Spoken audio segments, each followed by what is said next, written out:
Hello, everybody. Welcome to the Hammer Podcast. Today is July 29th, 2024, and we are speaking with Drew. Drew went to the Family Foundation School in Hancock, New York. So we're going to turn it right over to Drew. Just kind of start from, by the way, he did go around 2011. I'm going to give you kind of a timeline there. All right. So, Drew, it's all yours. Go ahead and start. Yeah, trying to think. We'll just start with growing up and kind of like leading to the school. Sure. So I grew up in a very Christian home with my dad was a pastor and they were very heavily involved in the church. Which kind of started leading towards tension through like middle school. Definitely like the normal, I don't want to go. This doesn't really apply to me. I'm not interested. And I think that was like the start of them getting frustrated with me. I would hear all the stuff of like, you have to, as long as you're in this house, which is like pretty basic, but I have like notes about all this stuff. Oh yeah. They're also through all that entering into middle school. My parents are like super passive kind of people. Like we wouldn't really sit down and talk about our problems or break down anything going on in my life. It would kind of be like, well, we'll have a short conversation. We should be good to go. Like you can deal with it. So going into middle school with all my friends, we did like the normal smoking weed, hanging out, going to like parties and stuff. And that like kind of slowly got worse on my end.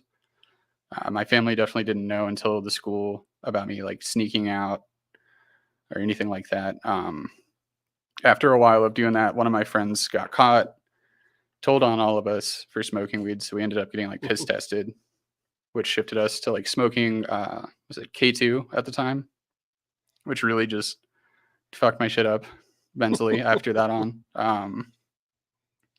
So my parents kind of like caught on heavy around that time that something was up and kind of blamed it on just like the friends I was with and like decided to pull me from my public school and send me to a private Christian school.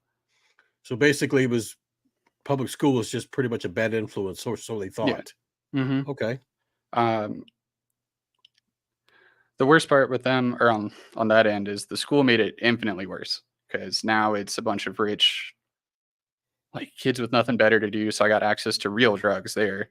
So it shifted into like painkillers, acid, and Molly around like not even really high school yet. We were already starting that, and through that, I never really fit in until I found a group of like the seniors who accepted me in, and it was because I looked like their friend that got kicked out like a year before I joined.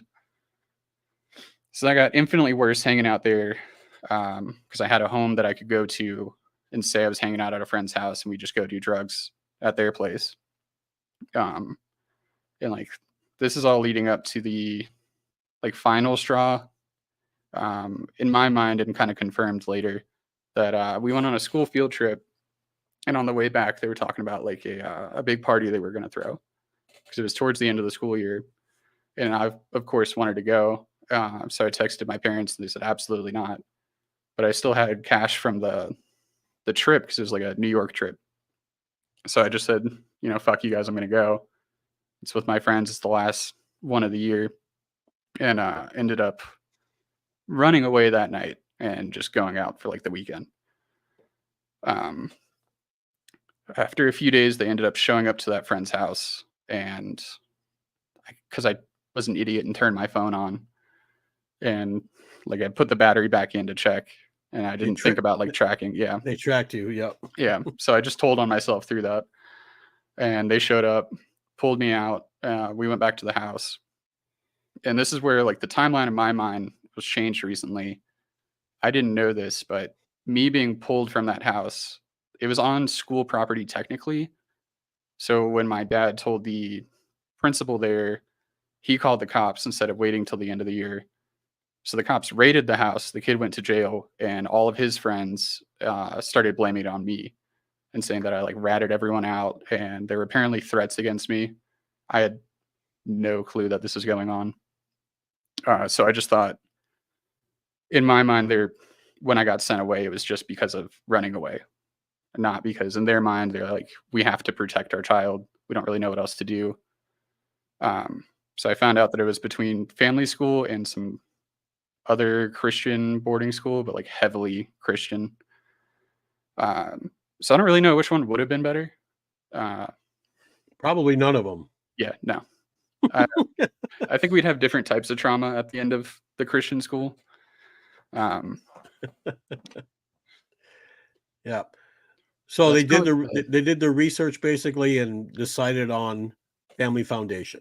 So how they did their research though is I found out again recently that we had some distant family member that went to the school, and her parents are like, "Oh, she's fine now. Everything's good. You should definitely send him there. It'll be fine." So I don't know her name, or really what happened with that. I should kind of really want to check and figure that out and talk to her at some point. Probably But a that's good how idea. they found out. That's how they found out about the family school. Okay. What Um, state what were you living in New York at the time or No, I was another? living in Virginia, Oh, Charlottesville, Virginia. Virginia. So like dead center. Okay. Like not much else to do other than kind of get in trouble around my age range. So they said they get this, they find out the school you're going to be going to. Did they Mhm. take you up there themselves or did they have Yeah. somebody?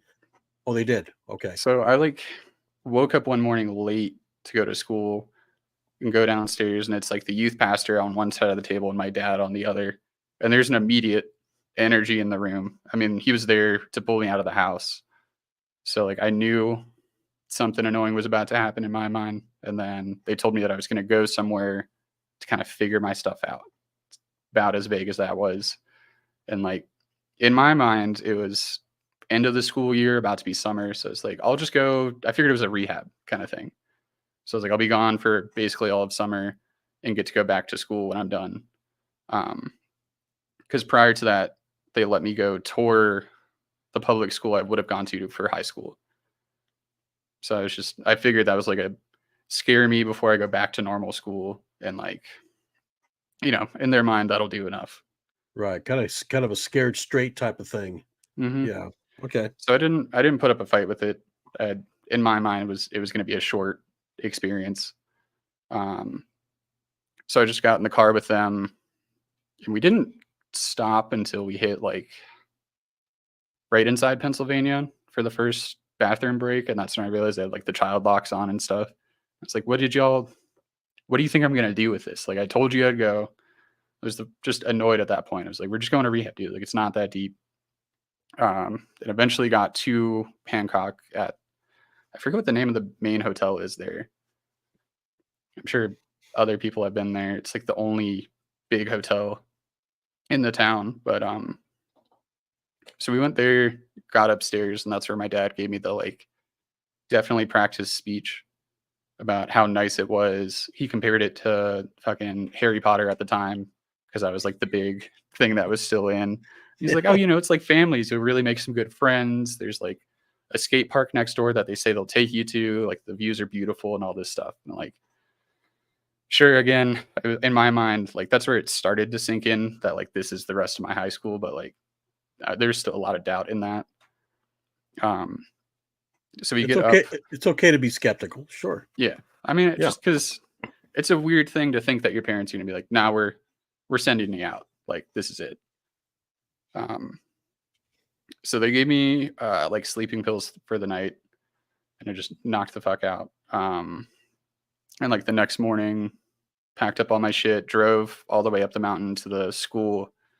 And like I had my little like iPod with me. So I just like tucked that in my pillowcase that I was using to sleep against the window, which was a mistake that I didn't know. I had no warnings of what I could and could not do there. So we get in, and it was Tommy. What's his fucking last name? It's like the only one I want to throw out in full. Tommy Cummings, because I made fun of him for that last name at one point. But he was doing my intake and pulled out the pillow and like felt the iPod and like pulls that out, and he's like, "What the fuck is this? You can't have this type of shit in here." And just starts like, that's where it was jarring to me. So I thought it was still just like a normal boarding school. Like I had no clue about any of the real what was going to happen there. So he found like that, and then I think I had like a DS and stuff like somewhere else in my shit, and he's like, you know, again, you know, you can't have any of this stuff, and did the whole like strip me down, put me in the corner, squat and cough, the whole 9 yards that everyone else gets.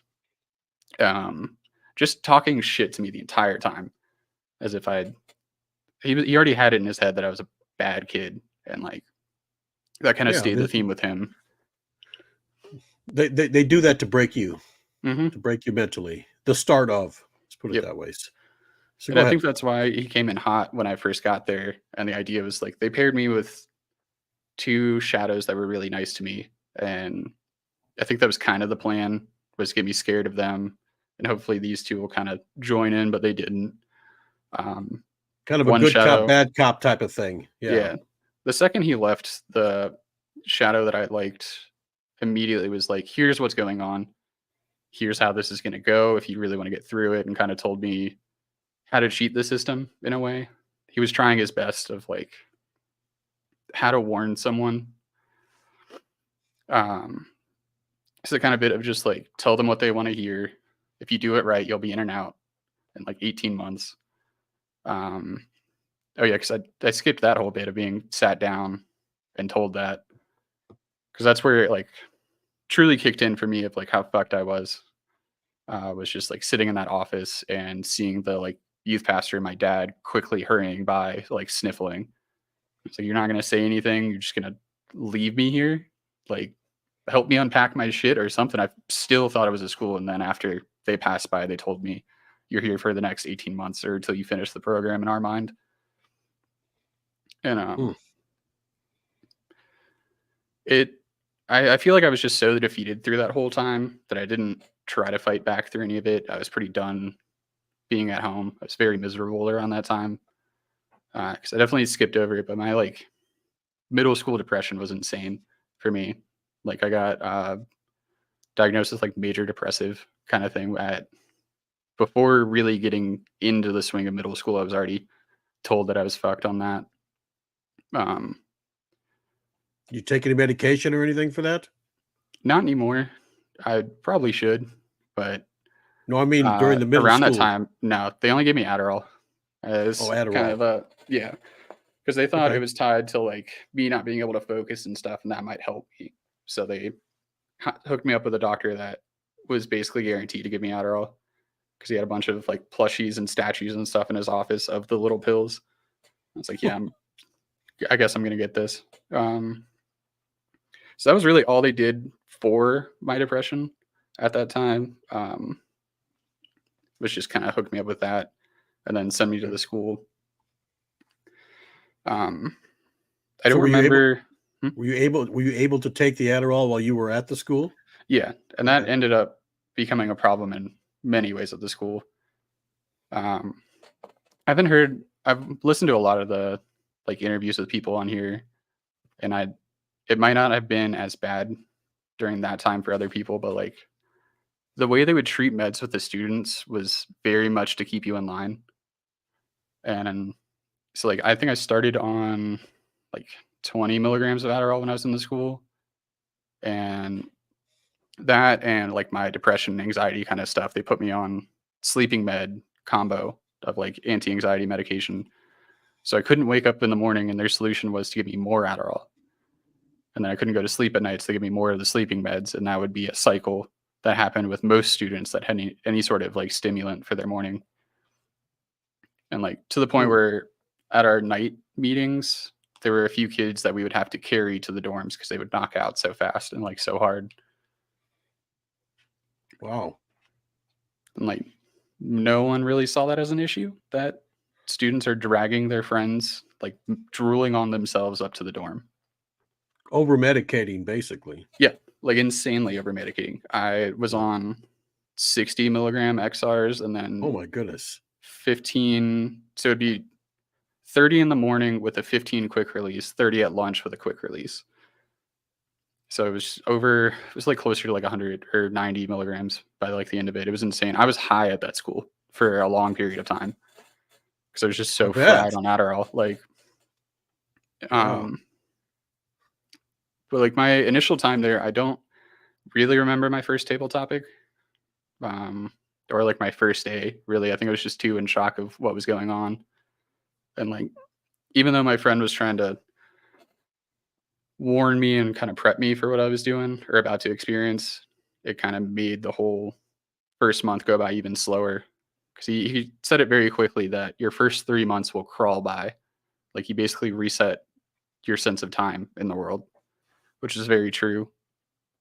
Because like the first couple months felt like a year, and then my last year there maybe felt like 2 weeks. Like looking back on it, um, Maybe because you were trying to learn, everything that was going on as far as what you're supposed to do. You know what I mean? mhm. That kind of stuff. You're learning how So to play their game when you get there, yeah, and that's kind of what I tried to go in with.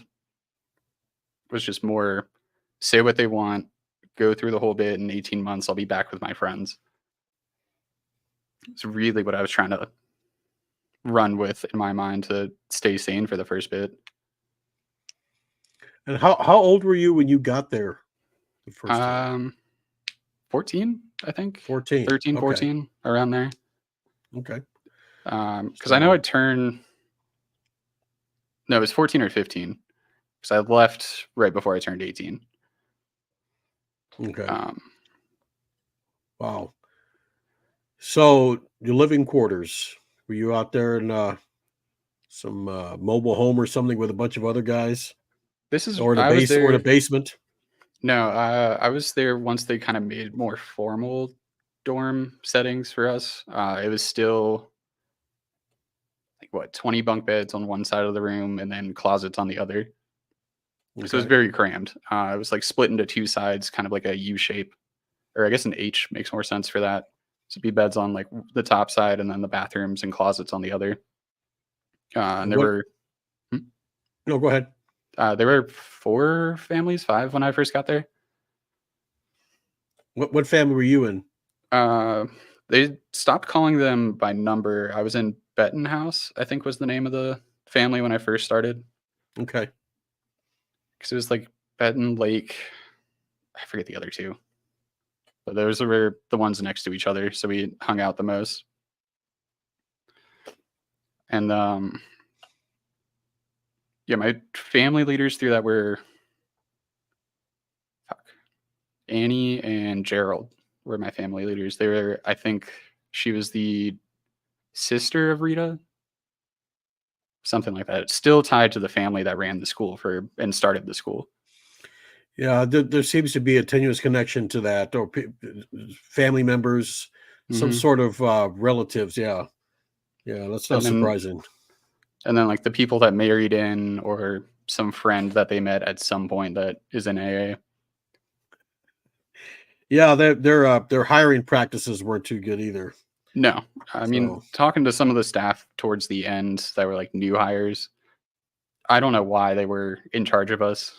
Um, like I found out one of the dudes I really liked later, he was like the night shift. Dude was just doing, he brought Molly in with him to stay up through the night. So it's like, you're in charge of us, but you're actively using drugs on campus. I don't know how that makes sense as a hire. I don't know why you're not testing people or anything through that. But because it's not regulated, the yeah, school's not regulated, so you know you which don't is have insane to to. me. Yeah, yeah, they can pretty much hire who they want, Hmm. whether it's what was that choir director? Actually, he's already in. He's in court now. Yep. That's how I Yeah. started this. Was I saw some post about his indictments and like the records from that, and a quick search, I found your podcast through that. It's like, I think now's the time to like really sign up somewhere to say something about my experience with it. Because I tried to get involved with like the family school truth early on into me leaving, Uh-huh.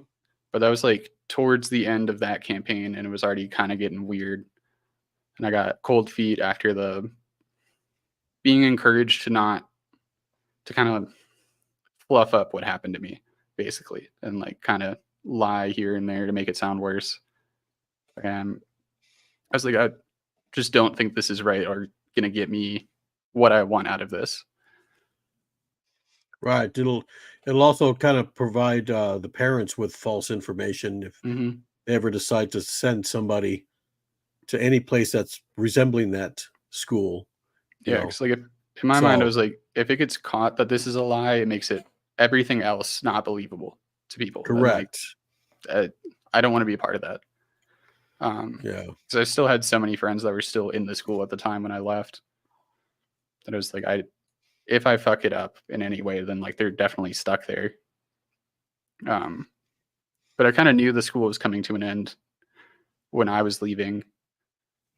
Because the bridge program had started around that time, and they were sending kids to the community college nearby.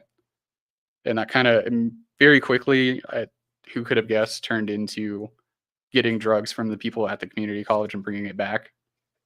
Because they wouldn't check the bushes on the way back in. So kids would just toss something in there, do their check in, come back out later that night and pick up whatever it was. Yeah.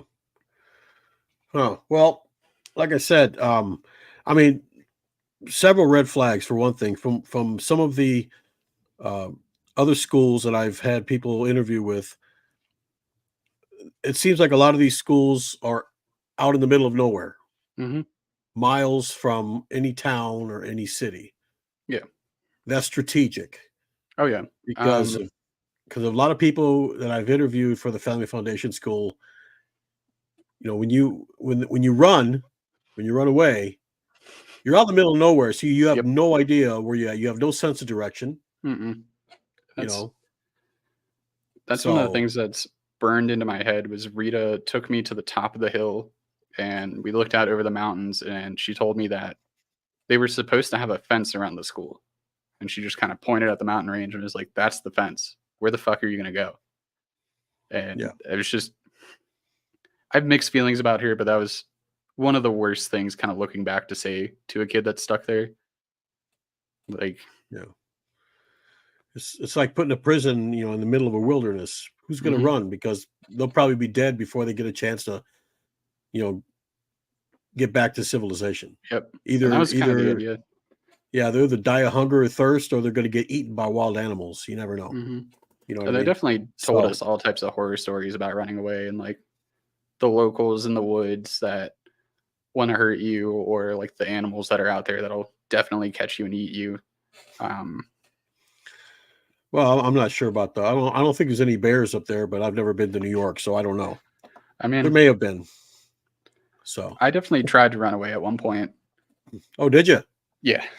I had a How did friend, how'd that work not out? well, not well. I had a friend that I made there that they really didn't want me and him hanging out um, because we would try to run away, is what they told us. And I think that just kind of put the idea into our heads to run away. Um, so we had planned to do that together. Um, and we ended up like, I was on truck crew for the mornings. So I would help break down all the boxes and food and stuff. So I'd stash snacks from that. So we built up like a food supply and hid it in our laundry basket, like the big hampers that they gave us. And Mhm. it was just like one night, he was like, tonight's the night we're going to go. And we still hadn't really planned on how we're leaving. And we get into like the little like mud closet before the dorm. And he has his bag and he's just like, are you ready? And before he could say anything, he hucks the thing through the fucking window. And we just hop through that and just start sprinting as fast as we can. Um, Luckily, I'd worked with dogs and stuff before. So I knew kind of how to avoid them and what to do if they got around us. Like I knew that they trained them in German and like their general commands and stuff. So I Oh, okay. was kind of hoping that would help us. They never really caught up to us, but um, we still found some ponds nearby and like ended up going across that to kind of help mask scent.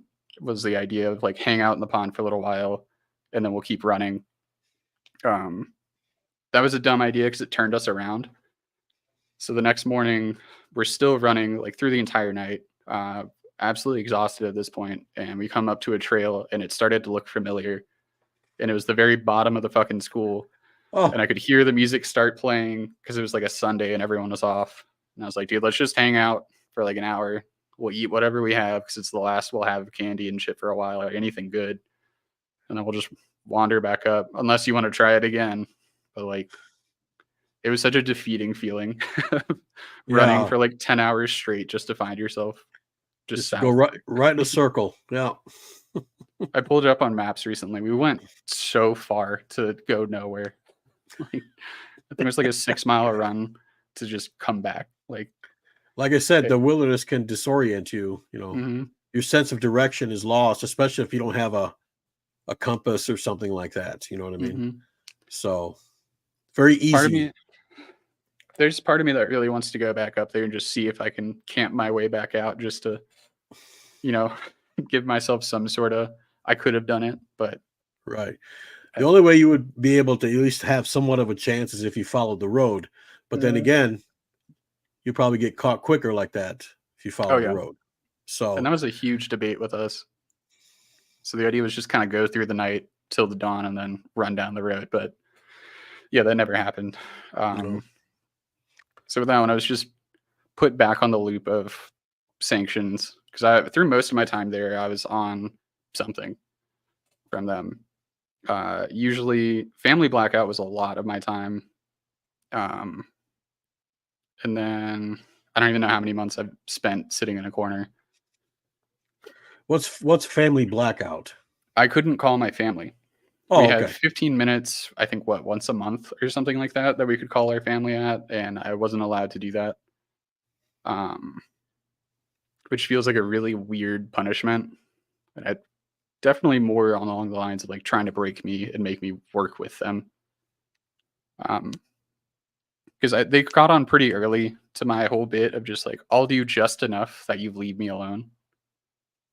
And it ended up really biting me later down the line of how far they would go with that and like the types of things they would try to do. Um, Were you able, or were you, you said they put you on sanctions. Were you picking up buckets of rocks and going from one side to the other or anything? I only luckily had to do that once, and that was kind of their last ditch. Because I there was a bit pretty early on of not good things happened to me while I was there with another student, and I didn't know what to do. I didn't know anyone, so I kind of just walled off, and they didn't like that. They really did not like that. So they waited Okay. for Tommy waited for everyone to leave for like a table topic staff wise and brought me up and was just like, something's going on. You're not fucking telling us. Like, you have to tell us. Like, you're not, this is what's going to kill you. You're a piece of shit if you don't tell us this. And I just remember just breaking down because I don't know what to do. I don't want to say what happened. The kid was still in the fucking room. So, like, I can't do anything. And they were just like starting to threaten me with more and more stuff. But like, went from like the easy shit of you're going to be in the corner for a while eating like our minimal. It wasn't as bad at that point. It was just like peanut butter sandwiches is what they would give you when I was there, um, in the corner. So it was like that, and then through the depression, they're like, "You're." It's really just depression. Nothing like. So I'm getting tangled up in this. They couldn't figure out what was going on, so they were just kind of throwing shit at the fan to see what stuck, and they leaned into the like depressed end. So they're like, if nothing happened, then it's just that. So you have to deal with it. And you're depressed because you're not active. So I had to like run laps before I could eat. Um, they wanted me to do like a ton of workout kind of stuff. And I didn't really do it because like, how are you going to really make me do that? So I'd have to sit outside through lunches for a while. Um, and I have notes on like the other shit that they made me do through that, trying to get me to just say what happened. That went on for like 2 weeks of them almost every day asking me what the fuck was going on until finally like my therapist happened or the receptionist for the therapy office came in and defended me. But I was still forced in the corner for the next like month, I think. Um, which is kind of like I couldn't figure out what to do through that time. I felt like I couldn't turn to anyone. I didn't trust anyone. My therapist was, I forget what the fuck her name was, an awful lady. She would yell at me through most of that. So I didn't want to work with her. So it'd be like an hour or so just sitting in her office in silence. Were you supposed to be silent when you were in the corner as well? I'm Yeah. sure, right? Yeah. Yeah. You could raise your hand if you needed something or to go to the bathroom, and it was kind of up to them if they wanted to call on you for whatever it was. So there many times I was just stuck there for hours, and like if no one's in the room, because they'll go outside to like have fun after lunch, and you can just watch them through the window. But if they come back and you're not there, of course it gets way worse. So it was like sprint to the bathroom and hope no one comes in just because you had to pee. Yeah. Did they still have shower curtains on the stalls? No, Or we were they- had doors then, Yeah, doors. Okay. which ended up, becoming the problem that they were trying to avoid. Because all the Adderall and stuff I was on, I hit a point of like, I don't want to take all this, and started just kind of like putting it in my gum, walking it back, and I stashed it up top because I was giving it to other students. Eventually, one of them ratted on me, and they went into the bathroom and pulled out the ceiling tile and a baggie of Adderall. That was a fun table topic for that. That was it wasn't formally exile, but it was all the same bits. If I had to sit outside through my whole day, and if everyone went outside, I had to sit inside. Just whatever So it was. basically, isolation. Yeah. Isolation, basically. Okay. Yeah, because when I was there, they didn't have the isolation rooms anymore.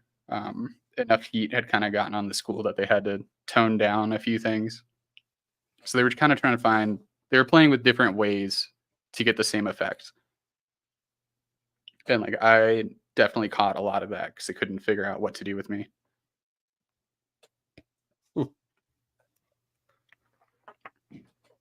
So this happens for what, a couple of years? I was there for I think like 2.5 years. Yeah. Um, So was there ever a time where you were actually in good favor with these people? I mean, yeah, just towards the just end, going about through life and just staying under the radar, basically. yeah, after my like 5th time of getting in like real bad trouble, I kind of decided like this is it. We'll just kind of give them what they want to hear. And they started trusting me more and more for a stupid reason, I guess. I really gave them barely enough. And a few of them kind of caught wind of that, but they could never figure out what I was doing wrong. Because I was getting good grades. I had 2 internships that I was doing well at. So it seemed like I was doing pretty good. I signed up for every sort of like help I could do, truck crew, cleaning crews, anything to really just get away from the family and everyone else. But it seemed like I really wanted to work with them. Right. Well, when you stay busy, time goes by faster. Yeah. That's when everything really started flying by for me. But I was still definitely not following all their rules and very close to like losing everything at any moment. Like I had keys for some reason. They trusted me with that. Yeah. So I was letting my friends into rooms to like hang out in. I'd pull them from classes to work on their assignments from my whatever I was an intern in. I'd tell my friends to sign up for so I could get them out of class.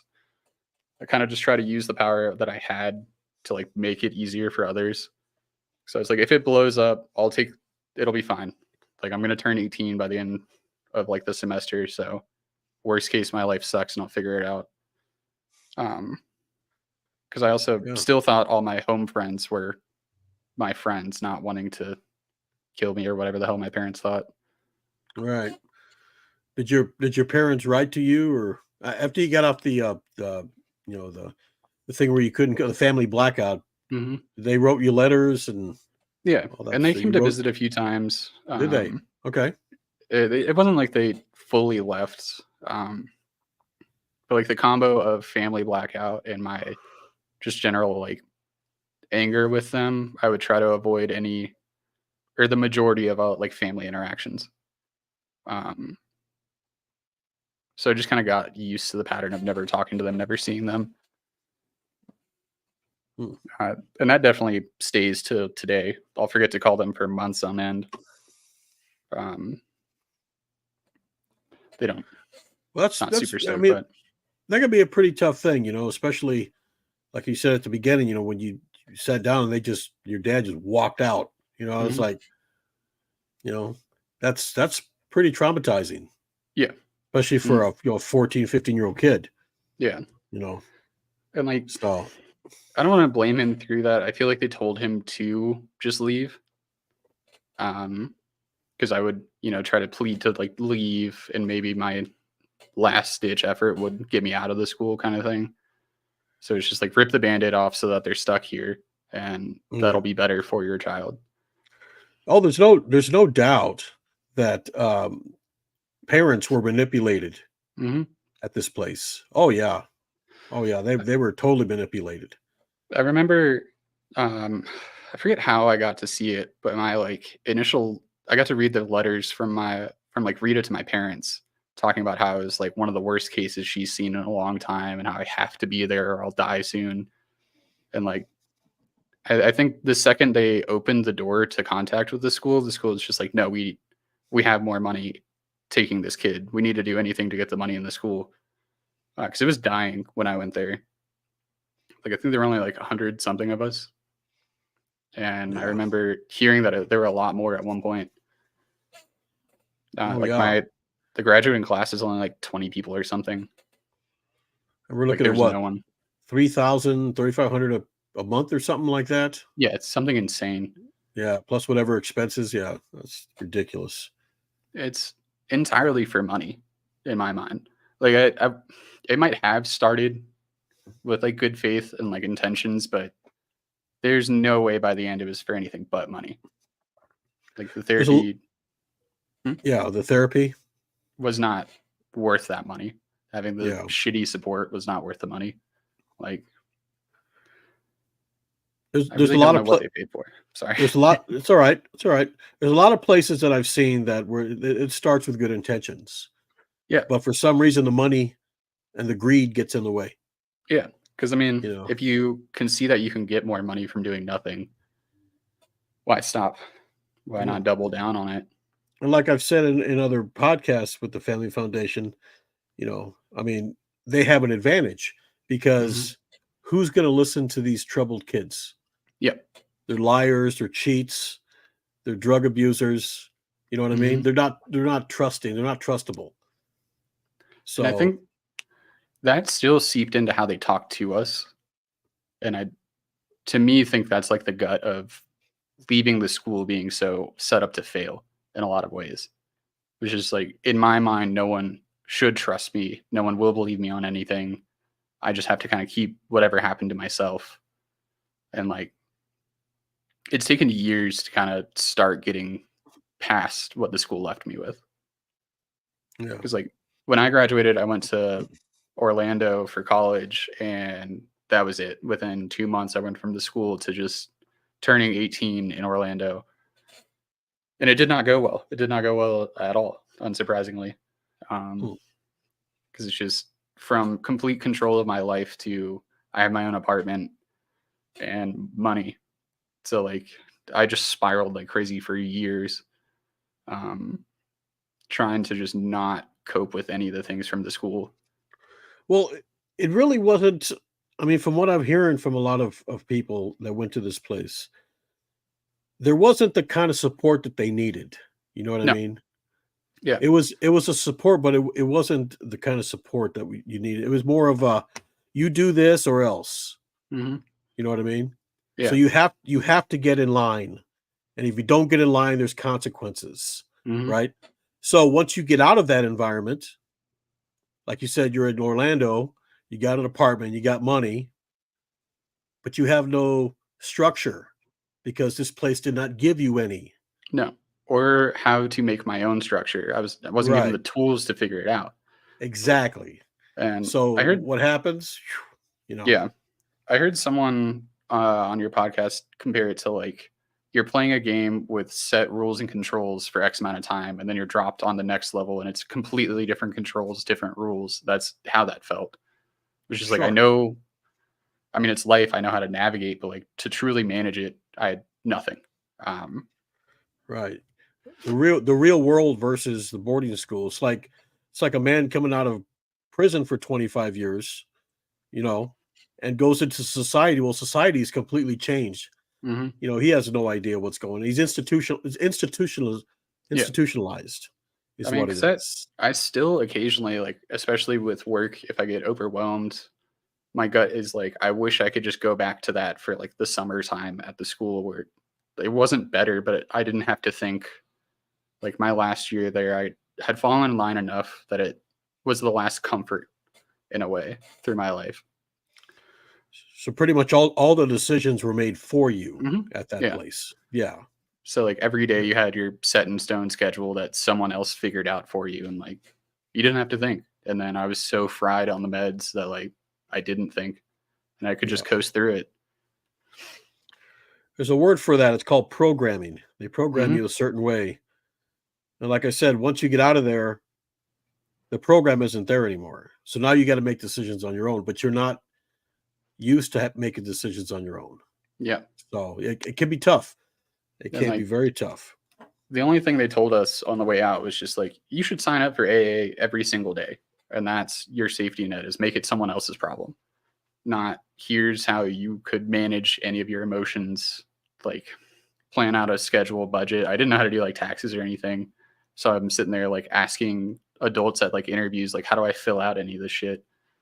Um, it Yeah. wasn't fun to No. adjust.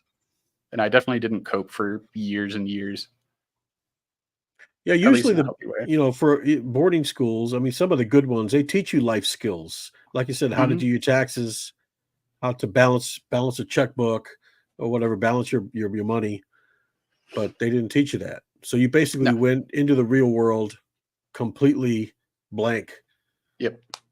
And then it, of course, is like a major party town. So I very quickly just went into the rave scene and tried to just avoid everything from that time. Oh, I've Um, been to Orlando. It is a party town. I'll give you yep. that. That's why, I Yep. mean, it's fun to visit now, but, you know, Yeah. it was not fun through that time. Yeah. I mean, the only thing the school definitely, I'll give them credit for, was me working in the kitchen so much. Like that set me up to pursue that as a career. And like now I'm doing that and making really good money.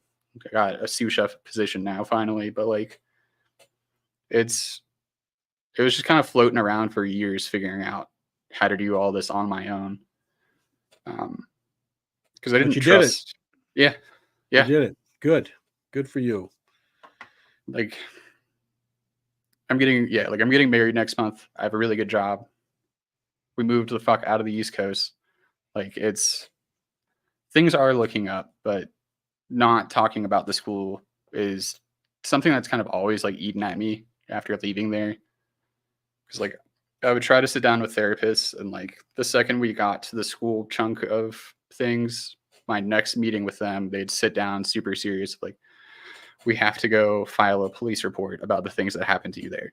I'm like, well, it's 10 years ago, 14 now. Like, it's closed. There's nothing you can do. And like, I told you that to kind of grow from it, not that I'm expecting my therapist to do anything about it. And that's usually where most of my therapists and I like go separate ways. Because it Mm. just, it feels ridiculous to say to someone like any of the things that happen there. And like, because it doesn't seem real in a lot of ways. There really isn't much they can do. I mean, like you said, No. it was so long ago, and it's been closed for a while. I'm sure the statute of limitations is run out on Hmm. some of that or most Yeah. of it.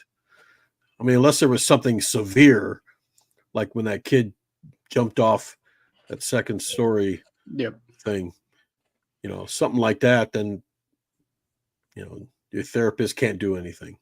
I mean, there's definitely a lot of things there that I wish I could have done more legally that happened to me. And I did interview with police from like New York police officers at the school for a few things that happened. And it ultimately, nothing happened from it. Um, and it kind of made me not want to try for a very long time to talk about it or deal with it. So it's like, if the police don't care, the staff there didn't. I kind of got off trail, but like the therapy thing is one bit I did want to like talk about through that. My last therapist there really made me not trust therapists anymore. To sum it up without detail, there's something that happened between me and another student that was also she was both of our like therapists.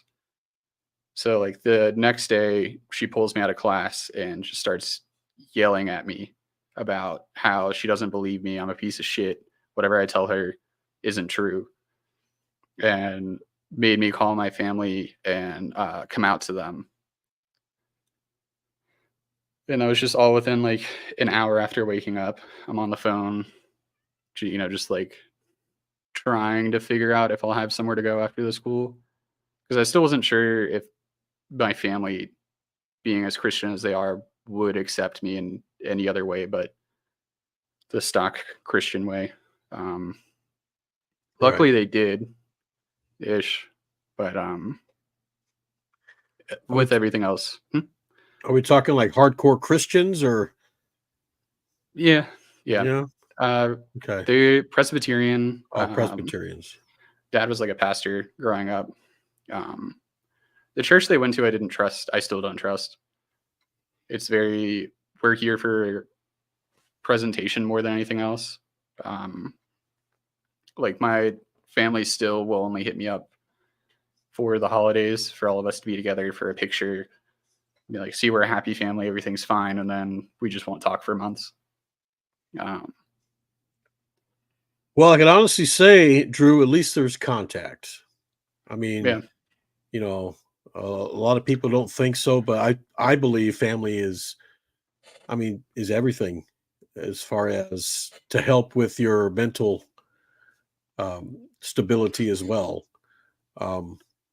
There's people that I've known that have no contact with their parents because of what happened either at this school or another school, and they're miserable. You know what I mean? They're miserable. They're having all sorts of problems, and I understand some people, they can't get along with their parents. Yeah. Understandable. But I would always tell them, at least make the effort. You know what I mean? If you make the effort, if you're the first to say something and they say, no, I don't want nothing to do with you. Well, there it is. You've tried. It's on them. You know what I mean? Yeah. I've definitely teetered on how much contact we'll have. Mainly because of that exact kind of thing. With the deaths, whenever they happen, at first I would call them because I didn't know who else to hit up, and they would just get really quiet or tell me to pray about it. When it came to like the kids I went to school with, once they started dying, that was their response to it. Right. And there have been so many at this point from the kids I went to school with that have died that I've just stopped contacting my family about it. Because they're not support through that. I've found a lot of new friends and like a new family that I go to for these things instead of that. Well, honestly, praying about it is basically just saying, hey, you wish it were so.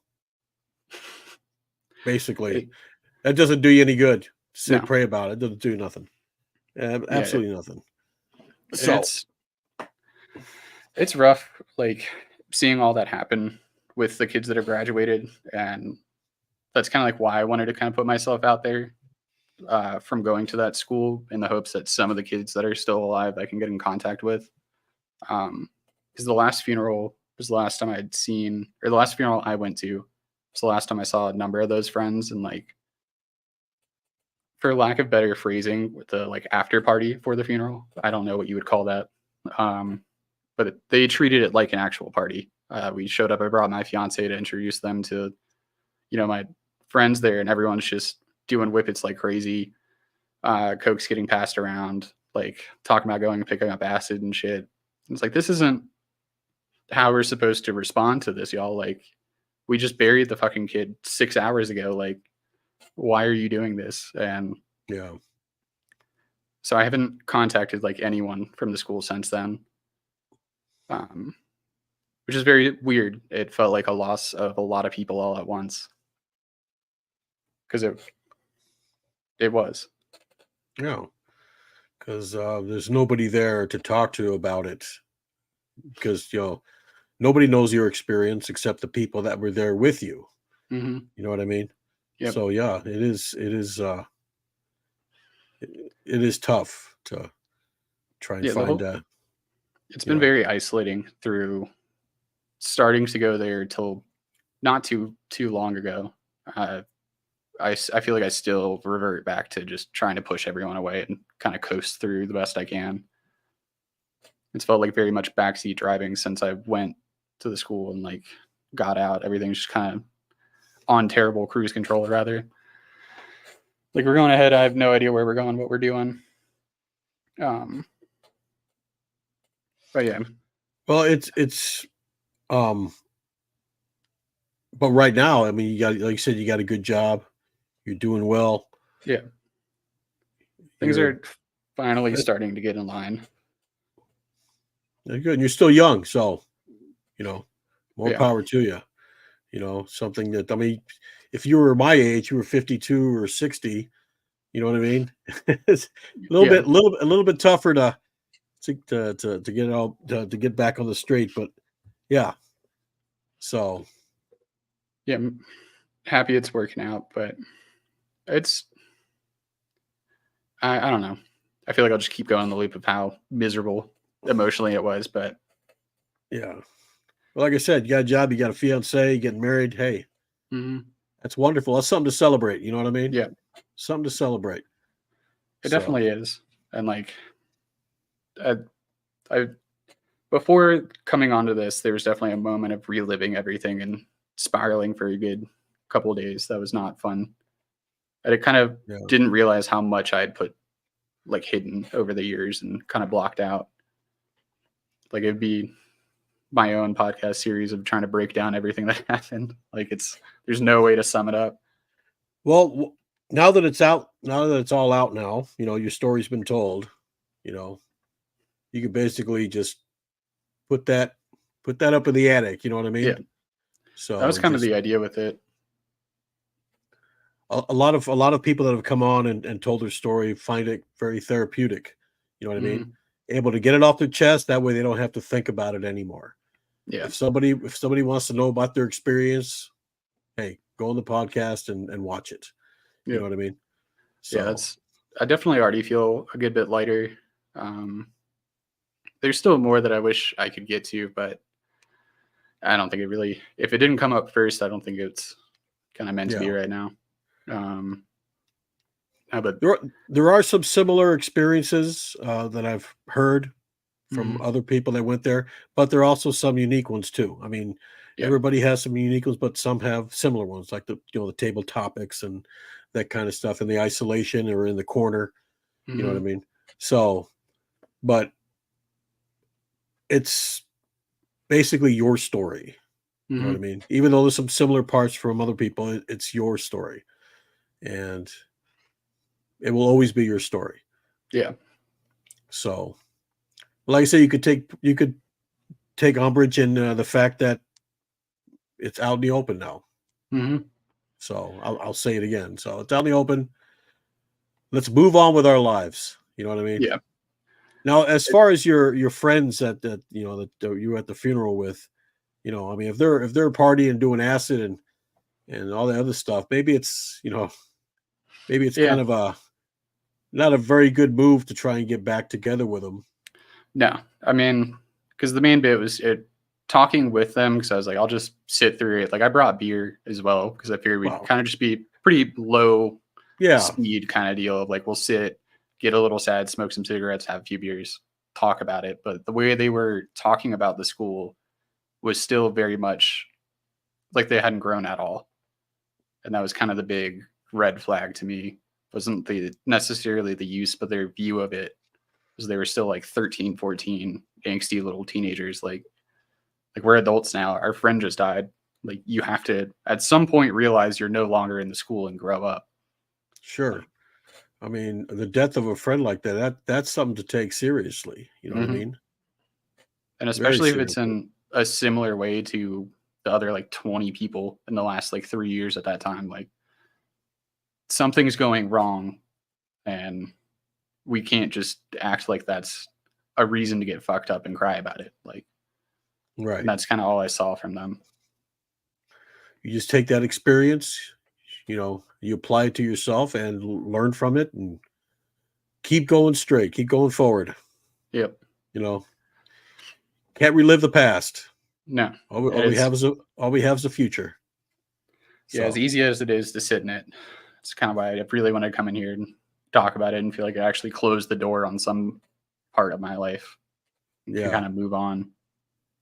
yep. I haven't heard of any of the owners of that place opening up another school. No, So we're all good there. Um, I've as far as definitely dug around to try to find that for years, but yeah, I don't think I so. know, I know the owner does have some other businesses in Hancock. Mm. I'm not exactly sure. I don't know. I think it's a hardware store or something Uh, like that, or a grocery I don't store. even I don't even know who the owner was because I know Rita died. She was the owner.